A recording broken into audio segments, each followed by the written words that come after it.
Chris Hellman is a senior research analyst for the National Priorities Project. Chris joined the project after serving as military policy analyst for the Center for Arms Control and Nonproliferation, where his work focused on national security spending, military planning and policy, base closures, major weapons systems, trends in the defense industry, global military spending, and homeland security. Prior to joining the center, Chris spent 6 years as a senior research analyst at the Center for Defense Information. He also worked for 2 years as a military budget specialist at Physicians for Social Responsibility. He's a frequent media commentator on military planning, policy, and budgetary issues, and is the author of numerous reports and articles. Chris Hellman, welcome to the Global Freedom Report. Oh, thanks for having me, Brent. It's a pleasure to be here. It's a pleasure. Thanks for joining us. You've worked on military planning and policy. Could you maybe give us a glimpse into the thought processes of the people who actually decide on official policies with respect to military spending and appropriations requests? What actually goes through their heads while they're in these discussions? Well, quite a few things, and it depends on who you're talking about. Obviously, if you're a politician involved in the process, you have one set of priorities, as opposed to if you're a member of the military, where your priorities may be considerably different. What I have found over the years is that while I often disagree with them, our men and women in uniform tend to be fairly pragmatic about what their roles in this are. It's only when you get down to Washington, D.C. that you start to see the water's muddied by policy decisions and political decisions that oftentimes have very little to do with our national security. Well, when all is said and done, is it all about politics, or are the other considerations given weight? And what I mean by that, I understand there are other considerations. But, for example, the example I give to the listeners often is that we hear about balancing liberty and needs of liberty with the needs of security, yet it always seems to be on the sides of security. So when we balance the needs of politics against the rational needs of the military, who wins? Yeah, I think that particularly when it comes to our elected officials in Washington, erring on the side of caution when it comes to national security is good politics. They would much rather be cautious and thoughtful about it than they would be, otherwise. And then, of course, there's the other components of what elected officials do, which is represent their constituents' interests and needs. And when that comes to protecting jobs in your district and one of your major employers is a defense contractor, things get even more confused. Now, okay, you've been in on these meetings and these sessions, these brainstormings, I don't even know what to call them, but you've been exposed to them for quite a while in a number of different venues. Does freedom of the people come into play? I mean, do they ever sit there and say, well, we have to look at this as a consideration? On the other hand, what about the freedom of the people, or what will this do to the liberty of the people? Does that ever even come into the discussions on either side, either from the military perspective or the political perspective, through your experience? Yeah, I mean, it does at certain times and in different ways. For instance, the military has always been very leery about getting into things like the quote-unquote war on drugs. They have always been very conscious of posse comitatus, which is deployment of uniformed personnel within the United States. These are things that they're very, very leery about. You tend to find that the more strident language, particularly with regard to suspension of liberties, comes from politicians who feel that, as Barry Goldwater once put it, extremism in the defense of liberty is no vice. The other half of that, moderation or compromise of your principles is no virtue. Right. The part that usually gets left behind in the dust. Exactly. So, again, I think by and large the military tends to be more moderate in their approach to these types of issues.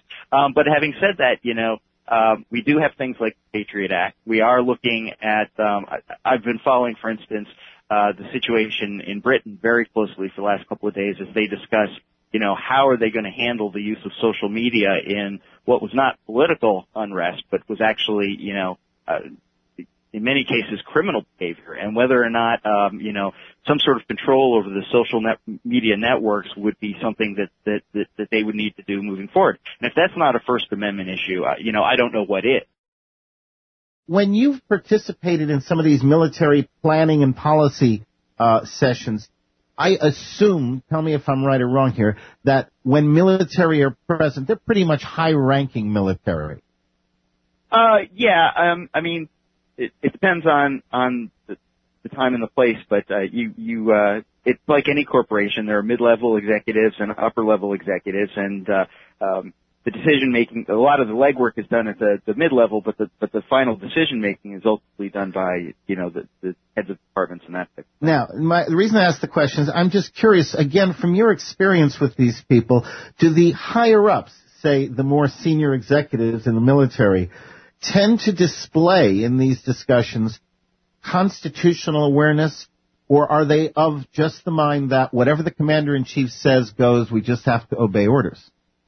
Oh, I think there's a whole spectrum. I don't think you can identify any one sort of motivating factor with the, that larger group of people. I think there's some that are very aware of their constitutional responsibility. And then I think that as we were talking a little bit about expediency, before the break, there are people who, to quote another old saying, my country right or wrong.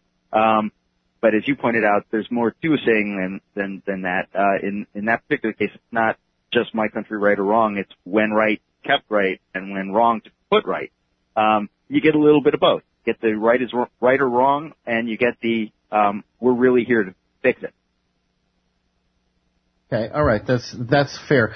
We have a comment out of the chat room, just about war in general from Lone Nut. Since we're going to talk about war, I'd like to point out that the real enemy to be defeated is at the top of the governmental NGO systems, and until they have war waged against them by any all legal moral means, nothing's going to change. They're almost entirely chicken hawks, so why not give them a taste of their own medicine? That's kind of interesting. Thank you, Lone Nut.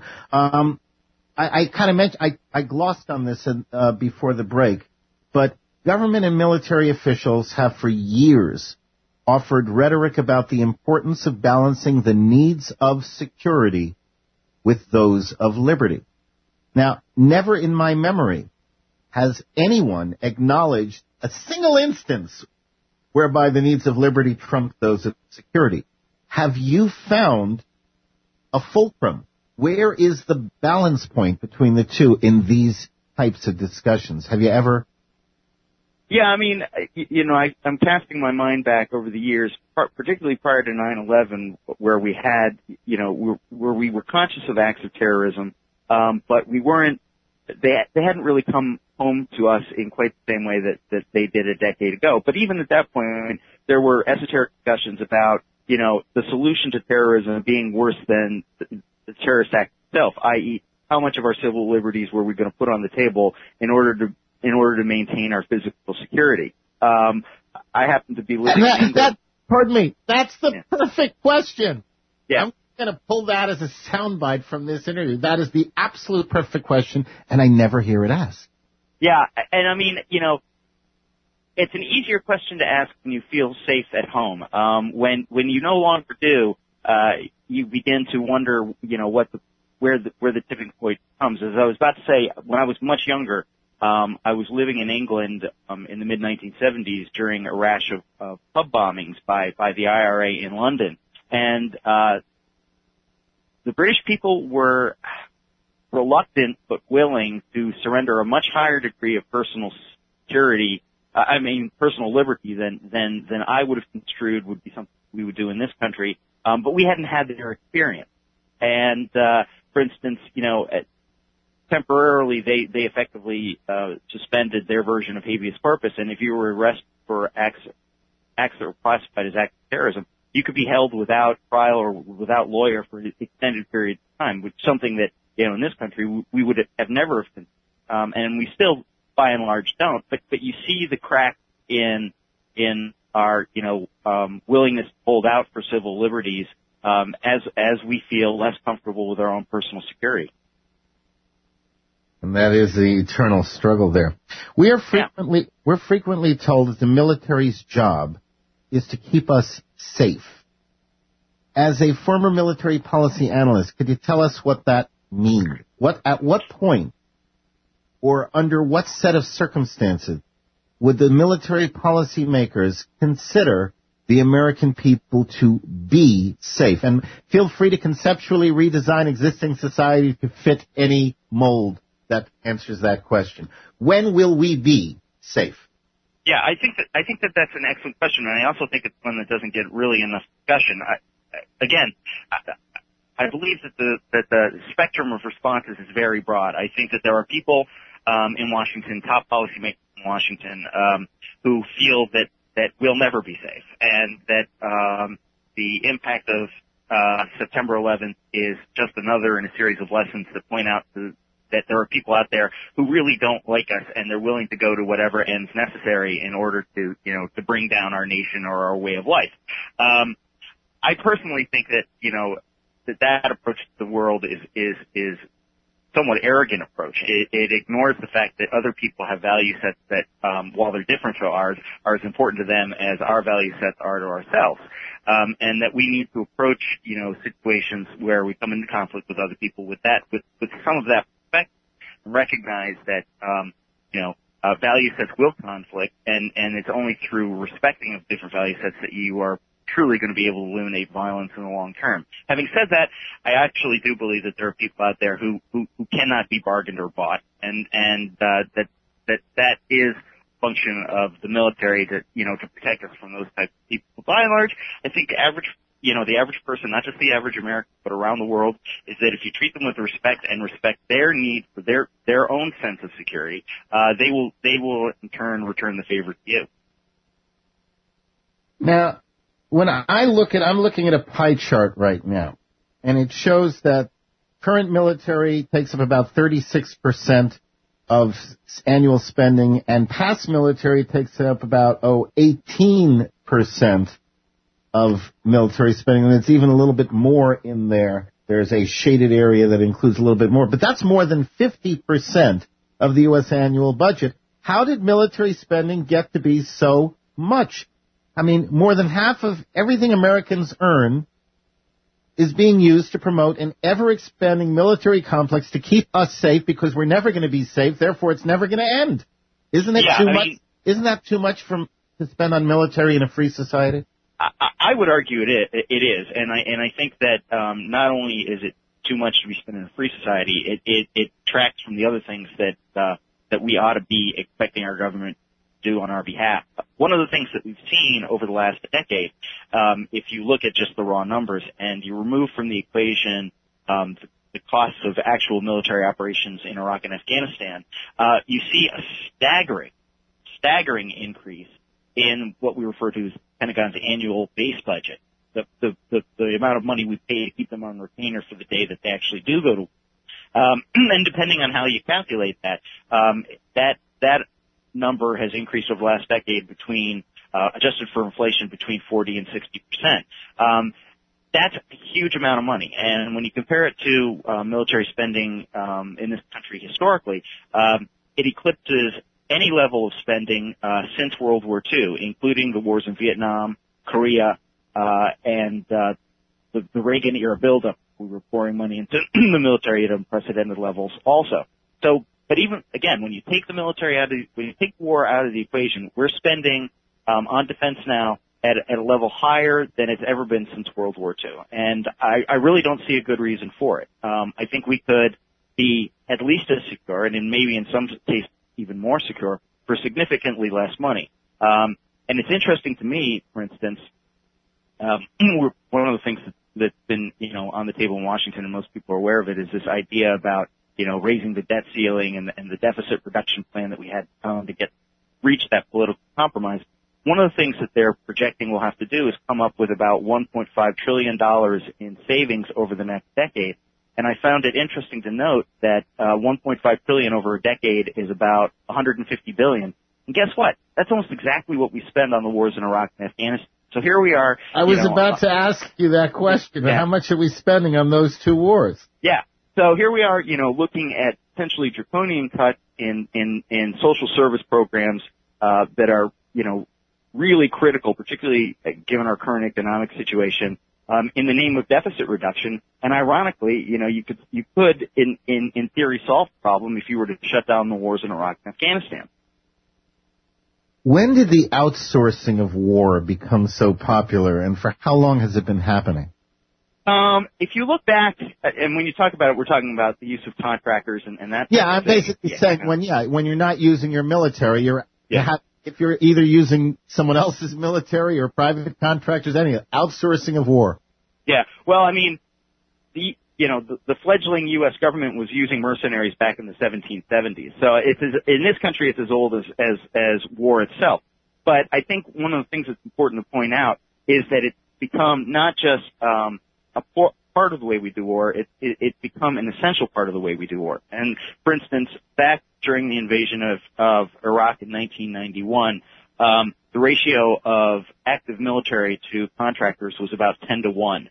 Now, according to the best report, there are actually more civilian contractors operating in the war theaters in Iraq and Afghanistan than there are uniformed personnel. So they have become a dominant force in the way we fight wars. Now, they're not all carrying guns. A lot of them are providing, support services and that type.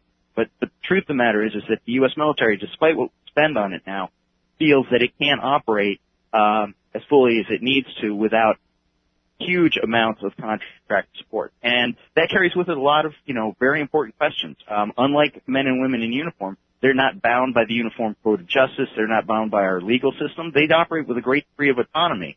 And we have seen, obviously these are the ones that make the news. We've seen numbers of situations where that lack of regulation and that ability to operate, sort of outside the pale has resulted in some really seriously bad behavior by contractors, violations of human rights. And until we can figure out a way to control that, I think we have to watch that situation very, very carefully, and certainly more carefully than we currently do. Well, when you're talking about there being more private contractors, let's call them what they are, they're mercenaries, more mercenaries out there than there are soldiers in a given conflict, isn't the conflict itself thereby turning into a profit motive conflict? In other words, now it's about the mercenaries are there because they're being paid.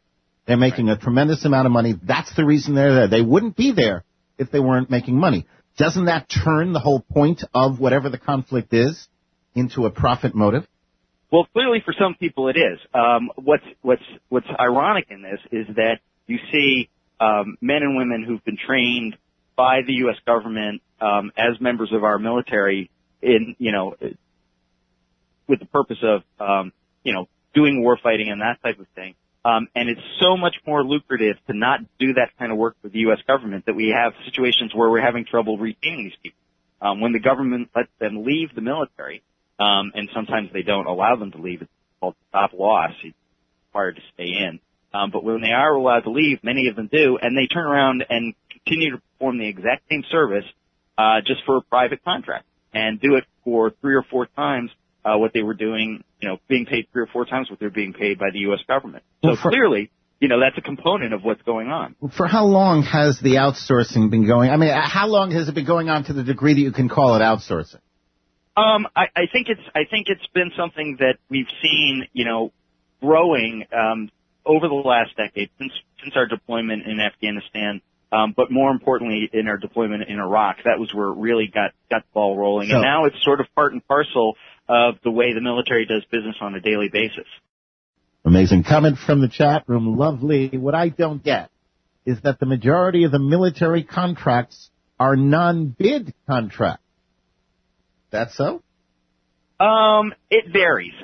Some are and some aren't. One of the things that we find, however, when you look at contracting is this idea, and you heard it during the economic bailout, of, the financial industry, is this idea of too big to fail. We have, 5 or 6 major defense contractors, and they do very little competing amongst themselves. They basically divvy up the pie, and have found their niches in provision of goods and service to the U.S. military. So while in theory there's competitive bidding going on, an awful lot of it is sole sourced or what they call B plus, where you don't actually bid for the lowest number. You get a guaranteed payout from the government, and it's because these are highly specialized functions that average companies can't do. So it's hard to maintain competition, and it's something where we've seen even dwindling competition over the last decade and a half or so, ironically, because we're actually spending less on the military for procurement and that type of thing than we were a decade ago. We buy fewer tanks, we buy fewer ships. They get more expensive.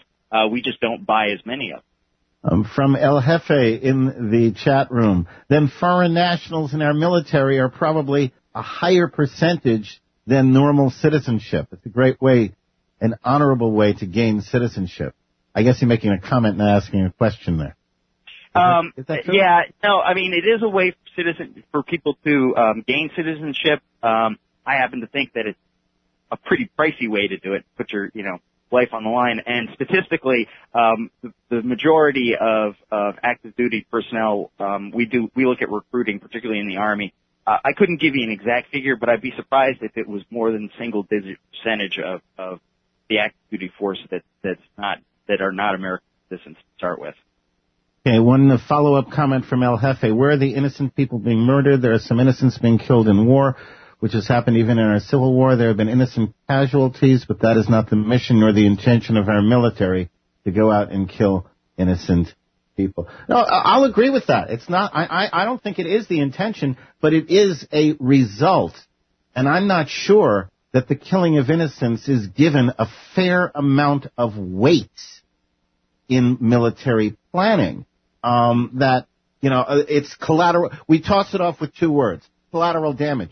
But real people have had their children, their parents, their siblings taken from them prematurely because of these accidents. And I'm not sure we adequately weigh the necessity of engaging in the action itself against the cost in innocent lives. What do you think about that, Chris? Yeah, I mean, I think the issue of, as you pointed out, collateral damage, just the use of that phrase is, I think, in many ways an effort to anesthetize us to the fact that killing is a dirty business, and it's not something you can do cleanly. And despite the fact that we have, done, I think, had made major strides in minimizing it, when you're talking about the kind of war we're fighting in Afghanistan, where there are no front lines, where the civilians and the military on the other side wear the same type of clothes, where they intentionally, integrate themselves into the civilian population in an effort to protect themselves, you're putting yourself in a situation where just by the act of war, you are guaranteeing that collateral damage is going to occur. But I think one of the things that's interesting to point out, and again, I'm not in any way trying to minimize the importance of this issue, is that depending on the war that you're fighting, attitudes in this country and a lot of other countries about this issue of collateral damage vary from time to time. For instance, we weren't terribly concerned about collateral damage in 1945 when we dropped the atomic bomb on the people of Hiroshima and Nagasaki. And I think that's reprehensible. I agree. But I'm just saying that in the time and place where we were at that moment in time, the issue of collateral damage was a non-starter. It's much more important in military planning nowadays than it was at that point. Obviously, Vietnam collateral damage was a secondary issue to the military. And the problem with that, in addition to the moral complexity of it, wrap it up because wrap it up because we're almost out of time. I got one more question I got to ask. Well, I think that collateral damage in the 21st century is bad for the military's business. When you're in a war where you're trying to win hearts and minds, the idea that innocent civilians are going to be killed, even if it's only a handful of them, makes it almost impossible for you to fulfill your mission successfully. It's a problem. I just question whether the values on each side of the problem are properly calculated. I think that's a debate that we need to be having. Yeah, I agree with that. Now, the $64,000 question. What can we, the people, do to stop the rampant military spending? How do we reduce the size of the military-industrial complex? And I mean, are there any practical things with reasonable expectations of success that ordinary people can do to bring this out-of-control spending madness under control? Yeah. It's a great question. Ironically, the opportunity for seeing reductions in military spending probably haven't been better than in the last couple of decades than they are right now. And it's not because of any more that shouldn't be involved in these wars or that military spending robs us of the resources to do the other things that the government ought to be doing. What's driving the the prospect of cutting military spending right now is this idea that we have to deal with the deficit. So if you're interested, we got to stop right there. We are out of time. My guest has been Chris Hellman, Senior Research Analyst for the National Priorities Project. www.nationalpriorities.org. Nationalpriorities.org. Chris, thanks so much. I'm sorry we ran out of time. I'm up against the clock, but thanks for being with us. My pleasure. Let's do it again soon. I look forward to it. Chris Hellman.